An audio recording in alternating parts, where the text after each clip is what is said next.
Good morning and welcome to the last in our Cuppa and chat before the summer.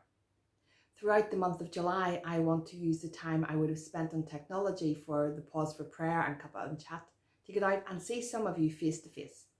So if you would like a visit, please don't hesitate to say to your care coordinator from Church Council when they ring you or to contact me directly. Some of you have already been asking the question, when are we getting back into the building? Church Council is having a meeting this Thursday evening to discuss the government guidelines and the guidelines sent to us from the Secretary of Conference on behalf of the Methodist Church in Ireland.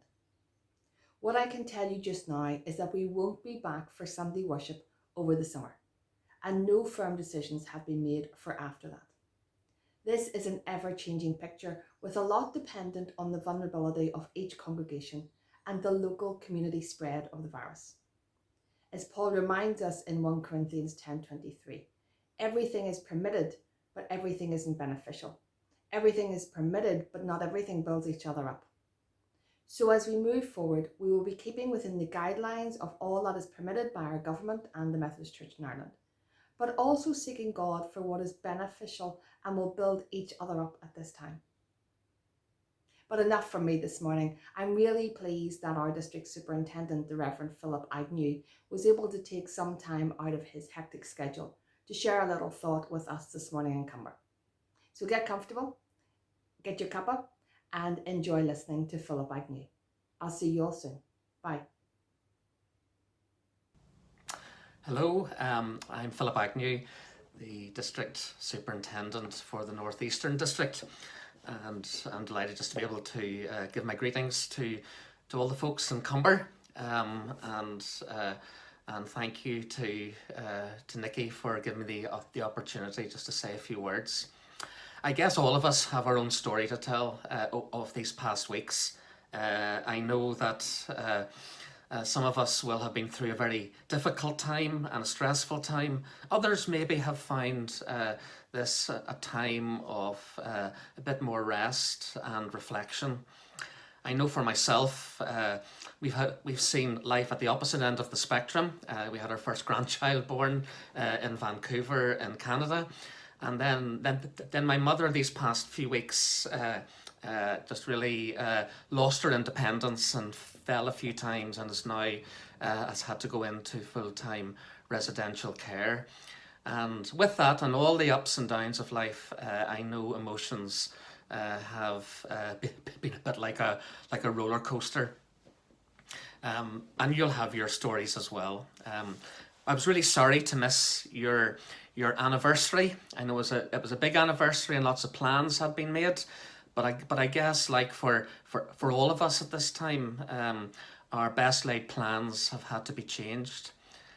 So when I think about this, I again reaffirm my faith in the Lord who knows the way ahead, the Lord who knows the future, and the Lord who has fantastic plans for all of us, no matter who we are and what our age is. One of the things that I've been very aware of has been just to recognise that parable of Jesus about the wise and foolish builders, because the storms of life have really hit us these past weeks, and when our foundation is on the rock, who is Jesus, then actually we are able to stand. It doesn't mean it's easy, and it doesn't mean that we don't go through that range of emotions that I was talking about, but rather it does give us the opportunity actually to, I suppose, almost to give ourselves completely into the hands of Jesus, whose promise is that his grace is sufficient for our every need. So I don't know how things are going to turn out these next weeks ahead, but what I do know is that we have and are learning an awful lot as a church. Without buildings, we're discovering actually that people matter more than anything. I think we're being challenged and learning what it means to love our neighbour in both spiritual and practical ways. We are learning how to love one another I've been amazed as the way pastoral care has become part of the whole people of God, and I hope we'll never go back into that sense that only a few people can offer pastoral care. I think the online presence has attracted people from the edge of church, or not even thinking about church, back into thinking spiritually.